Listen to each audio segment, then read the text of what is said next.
গত বছর সোফিয়া নামে একটা রোবট আসছিল না, কথা কন। ওটা মাথা উঁচু করে নিচু করে কথা বলতে চায়, মানুষের মতো হতে চায়। আসলে কি মানুষ? ওটার মধ্যে কি রুহু আছে? রুহু বানাইতে পারবে কেউ? এই ধপ ধপ থামলে বাঁচবেন, দম ফুরাইলে আমরা ঠুস হয়ে যাবো, ঠিক কিনা? হায় রে মানুষ রঙিন ফানুষ, দম ফুরাইলে তবু তো ভাই কারোরই নাই একটুখানি। হায় রে মানুষ রঙিন ফানুষ, রঙিন ফানুষ, হায় রে মানুষ। সুবহানাল্লাহ বলেন।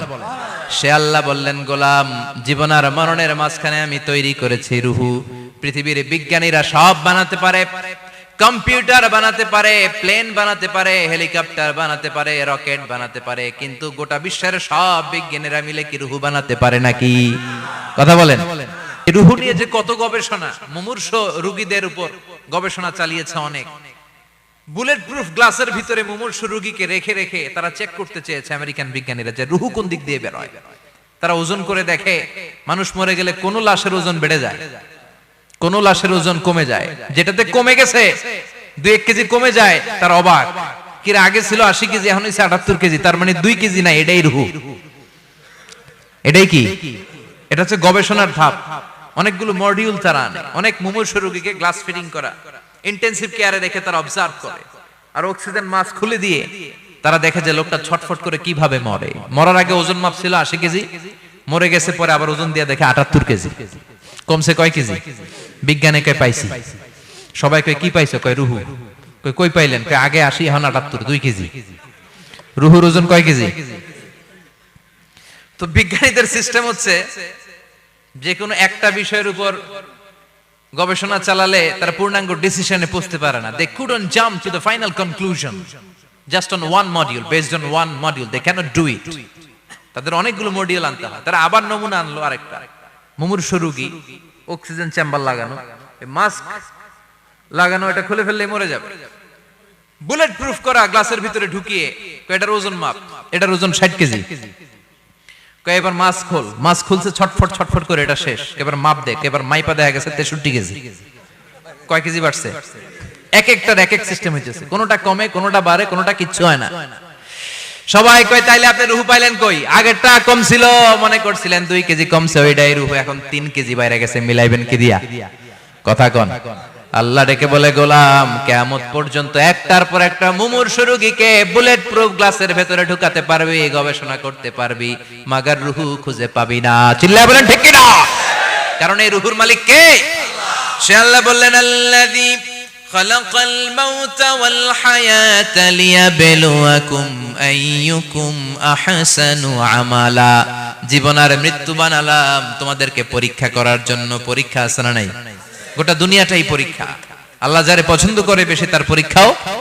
আশাদ্দুন নাসি বালাআন আল আম্বিয়া। এই পৃথিবীতে আল্লাহ সবচেয়ে বেশি বালা মুসিবত দিয়ে পরীক্ষা করেছেন নবীদের। কারণ নবীরা আল্লাহর কাছে কম প্রিয় না বেশি প্রিয়? যেহেতু প্রিয় বেশি, পরীক্ষাও।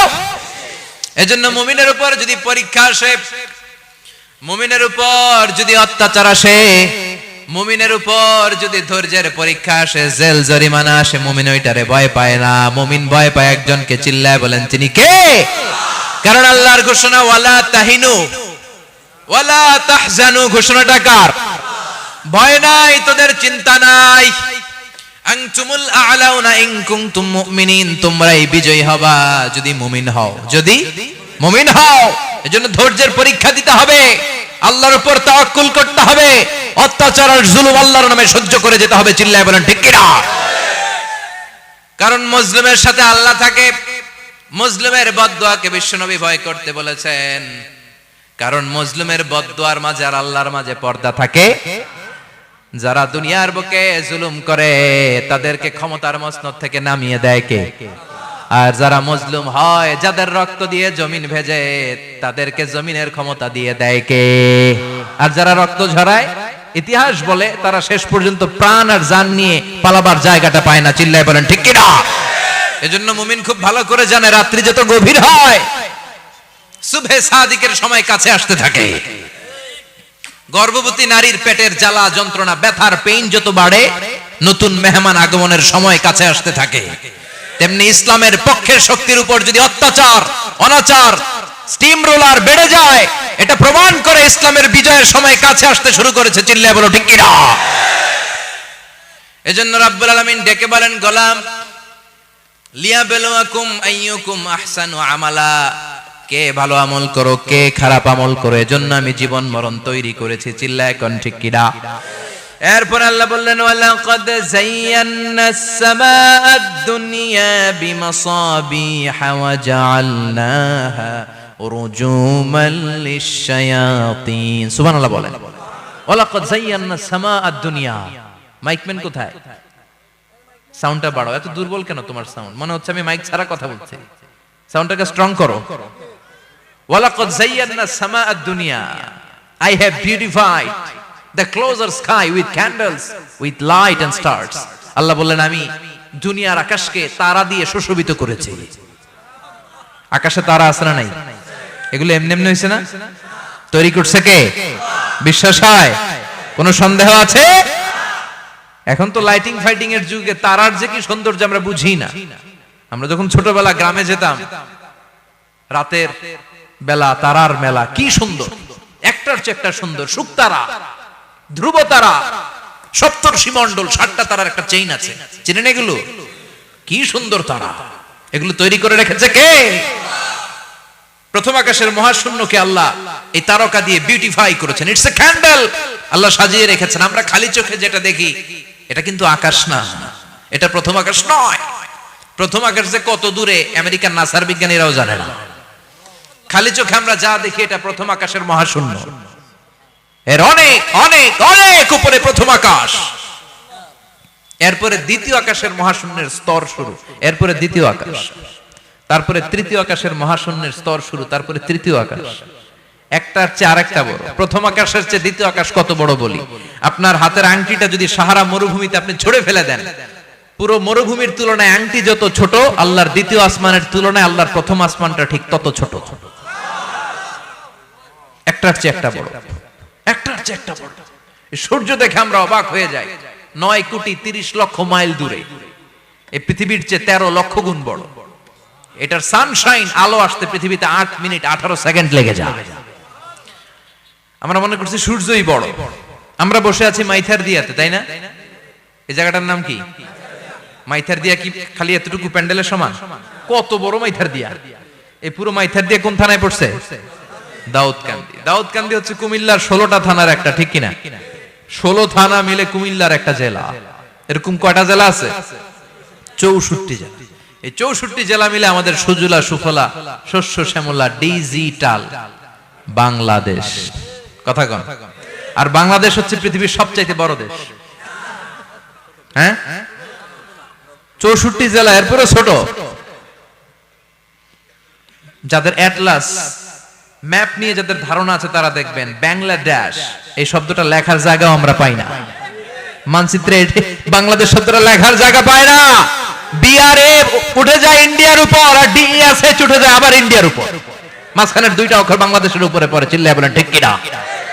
কত ছোট দেশ। পাশের ইন্ডিয়া 20-25 গুণ বড়। ইউরোপ আমেরিকার অনেক দেশ আছে, আমেরিকাই বাংলাদেশের চেয়ে 100 গুণ বড়। কানাডা কয়েকশো গুণ বড়, রাশিয়া কয়েকশো গুণ বড়। এরকম প্রায় 200 দেশ নিয়ে পৃথিবীর স্থলভাগ, আর 70% হচ্ছে শুধু পানি। এই সব মিলে আমাদের এই পৃথিবী। আর এত বড় পৃথিবীর চেয়েও নাকি সূর্য 13 লক্ষ গুণ বড়। তার মানে সূর্যই বড় না, সূর্যের চেয়ে অনেক বড় তারা আছে। সূর্যের পরে পৃথিবীর সবচেয়ে কাছের যে তারা বা স্টার, ওটার নাম হচ্ছে প্রক্সিমা সেন্ট্রাই। নাম কি? প্রক্সিমা সেন্ট্রাই। এরপরে আলফা সেন্ট্রাই এ, আলফা সেন্ট্রাই বি, ইটা ক্যারিনা, বেটেলজিউস, এরকম একটার পর একটা তারা। যেই সূর্য পৃথিবীর চেয়ে 13 লক্ষ গুণ বড়, বেটেলজিউস নামে একটা তারা আছে, ওটা সূর্যের চেয়ে 33 কোটি গুণ বড়। তার মানে কি বেটেলজিউসই সবচেয়ে বড় না? ছোট্ট একটা তারা। এই বেটেলজিউসরে খেয়ে ফেলাইতে পারে এরকম 1000 কোটি গুণ বড় সাইজের তারা আছে না নাই? এরকম কয়েক বিলিয়ন তারা নিয়ে আমাদের গ্যালাক্সি গঠিত। আমাদের গ্যালাক্সি, এটার নাম মিল্কি ওয়ে। এটার নাম কি? আমাদের গ্যালাক্সি। এই গ্যালাক্সিতে আমাদের অবস্থান। এরকম কত হাজার কোটি গ্যালাক্সি আছে আমেরিকার নাসার বিজ্ঞানীরাও জানে না। আমাদের গ্যালাক্সির সবচেয়ে কাছের যে গ্যালাক্সি, ওই গ্যালাক্সিটার নাম হচ্ছে অ্যান্ড্রোমেডা। কি নাম? অ্যান্ড্রোমেডা। আমাদের গ্যালাক্সি থেকে কেউ যদি কাছের গ্যালাক্সি অ্যান্ড্রোমেডাতে যেতে চায়, তার 2.5 মিলিয়ন লাইট ইয়ার্স সময় লেগে যাবে। কথাটা কঠিন হয়ে গেছে, আমি ভেঙে বলি, তারপরে সুবহানাল্লাহ কইবেন। আমাদের গ্যালাক্সির নাম মিল্কি ওয়ে। মিল্কি ওয়ে থেকে যদি কেউ অ্যান্ড্রোমেডাতে যেতে যায়, কত সময় লাগবে? 2.5 million light year. Light year মানে আলোকবর্ষ। আলোর গতিতে যদি ছোটা যায়, 2.5 মিলিয়ন মানে হচ্ছে প্রায় 25 লক্ষ। তাহলে পৃথিবীতে সবচেয়ে দ্রুতগামী যে বিষয়টা আবিষ্কৃত হয়েছে সেটা হচ্ছে আলো। এই যে লাইট মারলে যে ছোটে, এই লাইট প্রতি সেকেন্ডে 1,86,000 মাইল বেগে ছুটতে পারে। 1 মিনিটে না, 1 ঘন্টা না, 1 মিনিটে না, 1 সেকেন্ডে আলো চলে যায় কয় mile? 1,86,000। Could you imagine that? আপনি কল্পনা করতে পারেন? হয়তো মাথা নাড়াইতেছেন। এটা কি কল্পনা করা যাবে? আমার তো তার ছিঁড়ে যাচ্ছে। 1 সেকেন্ডে নাকি আলো ছুটে 1,86,000 মাইল বেগে। 1 সেকেন্ড শব্দ কইতে তো 2 সেকেন্ড লাগে। কথা কোন? এর মধ্যে আলো চলে গেছে 1,86,000 মাইল। তো কোন রকেট যদি আপনি পান, যে রকেট দিয়ে সেকেন্ডে 1,86,000 মাইল বেগে রকেটটা ছুটবে প্রতি সেকেন্ডে, খেয়াল করেন, ঘন্টায় না, মিনিটে না, কিসে? সেকেন্ডে। যে রকেটটা সেকেন্ডে 1,86,000 মাইল বেগে ছুটবে, ওই রকেটটা দিয়ে আমাদের গ্যালাক্সি থেকে আমাদের পাশের গ্যালাক্সি অ্যান্ড্রোমেডাতে পৌঁছতে আপনার 25 লক্ষ বছর লেগে যাবে। সুবহানাল্লাহ বাড়িতে গিয়ে বললেন। এরকম বিশাল বিশাল তারা দিয়ে আমাদের আকাশটারে বিউটিফাই করেছে কে? এজন্য আল্লাহ বললেন, ওয়ালাকাদ যায়্যানাস সামাআদ দুনিয়া বিমাসাবিহা ওয়া জাআলনাহা রুজুমান লিশ-শায়াতিন। আমি এই দুনিয়ার আকাশটারে সুন্দর সুন্দর তারকারাজি লাইটের মতো সেটিং করে সুশোভিত করেছি, আবার এই তারকা দিয়ে আমি শয়তানদেরকে প্রহারও করেছি। সুবহানাল্লাহ। শয়তানদেরকে আল্লাহ তারা মেরে আঘাত করে। সুবহানাল্লাহ বলেন। এরপরে এই সূরার প্রথম রুকুর শেষে আল্লাহ বললেন, ওয়াসিররু কাওলাকুম আও ইজহারু বিহি ইন্নাহু আলিমুম বিযাতিস সুদূর আলা ইয়ালামু মান খালাকা ওয়া হুয়াল লাতীফুল খাবীর। আল্লাহ বললেন, ওয়াসিররু কাওলাকুম, তোমরা যদি গোপনে কথা বলো, আও ইজহারু বিহি, কিংবা স্পষ্ট করে বলো, সব শুনে কে? আপনি যেমনি বলেন শুনবে কে? বলেনই নাই, শুধু মনে মনে ভাবছেন, শুনবে কে? সুবহানাল্লাহ কইবেন না? সাত আকাশের উপরে, আরশের উপরে তার অবস্থান, সাত জমিনের নিচে কোন গোপনতম প্রকোষ্ঠে, কোন ছোট্ট বাক্সের ভেতরে যদি কোনো পিপিলিকা নীরবে হেঁটে যায়, আল্লাহ বলে আমি ওই পিঁপড়ার হেঁটে চলার পায়ের আওয়াজটাও শুনতে পাই। এজন্য কেউ যেটা শোনে না, শুনে কে? এরপর আল্লাহ বললেন, হুয়াল্লাযী জাআলা লাকুমুল আরদা যালুলান ফামশু ফি মানাকিবিহা ওয়া কুলু মির রিজকি ওয়া ইলাইহিন নুশুর। সুবহানাল্লাহ বলেন। আল্লাহ ডেকে বললেন, গোলাম, তোমাদের জন্য জমিনটারে আমি বিছানা বানিয়েছি। আল্লাযী জাআলা লাকুমুল আরদা ফিরাশা, জমিনটারে বিছানা বানিয়েছে কে? এই বিছানার মতো সমতল জমিন দিয়ে তোমরা হেঁটে বেড়াও, চলে বেড়াও, হেলে দুলে পড়ার সুযোগ নাই, ঠিক কিনা? এই যে মাইথার দিয়ে আর আজকের যে ময়দান, এটা যদি বিছানার মতো সমান না হইতো বসতে পারতেন? কথা কন। এই ময়দানের প্যান্ডেলের এদিক দিয়ে উঁচা, এদিক দিয়ে গর্ত, এদিক দিয়ে নিচা, এদিক দিয়ে খাড়া, কেমন হইতো? কথা কন। কেউ আমারে দেখতো, কেউ দেখতো না, কেউ দাঁড়াইয়া, কেউ বইসা, আছে না নাই? কিন্তু জমিনটারে সমতল বানালো কে? আপনি যদি বিমান থেকে যদি আপনি দেখেন, বিমানের গ্লাস দিয়ে, জানলা দিয়ে যদি আপনি নিচের দিকে তাকান, আপনি দেখবেন মনে হবে পুরো জমিনটাকে আল্লাহ সবুজ কার্পেট দিয়ে কার্পেটিং করে রেখেছে। এই সৌন্দর্য দিয়েছে কে? আবার রব্বুল আলামিন বলেন, জমিনটারে সমান দেখে, কার্পেটিং দেখে মনে করো না তোমরা বেঁচে গিয়েছো। আমার দেয়া বিধান আমার জমিনে যদি কায়েম করতে না পারো, এই কার্পেটিং করা জমিনের ভেতরে আযাব আছে না নাই? এই পুরো জমিনের ভেতরে আছে আগুন আর আগুন। আগ্নেয়গিরির অগ্নুৎপাত জ্বালামুখে বিস্ফোরণ করে দিয়ে গোটা বিশ্বটারে মুহূর্তে মেসাকার করে দিতে পারে কে? এজন্য আল্লাহ ডেকে বললেন, গোলাম, আমিনতুম মান ফিস সামাই আন ইয়াখসিফা বিকুমুল আরদা ফাইযা হিয়া তামুর। তোমরা কি ভেবেছো নাকি বেঁচে যাবা? আমি চাইলেই পুরো জমিনটারে কাঁপিয়ে দিতে পারি। আন ইয়াখসিফা বিকুমুল আরদ, খাসাফ মানে ল্যান্ডস্লাইড। খাসাফ মানে কি? ল্যান্ডস্লাইড, ভূমিধস, ভূকম্পন, আর্থকোয়েক, আছে না নাই? বাংলাদেশে তো ভূমিকম্প হয় না, না? টের পাইছেন? মাঝে মাঝে মাঝরাতে হয় না? 3টার দিকে নিজেই দৌড় দিব না বাচ্চারা লইয়া দৌড় দিব, লুঙ্গি পইরা দৌড় দিব না লুঙ্গি ছাড়া দৌড়াম, কথা কম।